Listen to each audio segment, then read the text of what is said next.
सोचा था पढ़ लिख कर पायलट बनेंगे, इश्क का ऐसा नशा लगा के खुद ही जहाज बन गए।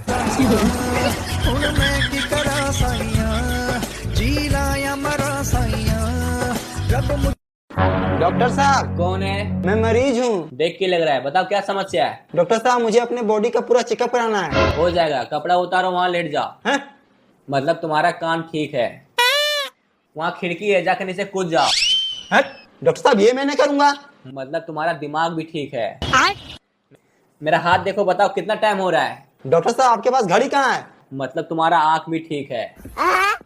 यहाँ ऊपर कैसे आया? सीढ़ियों से। मतलब तुम्हारा पैर भी ठीक है।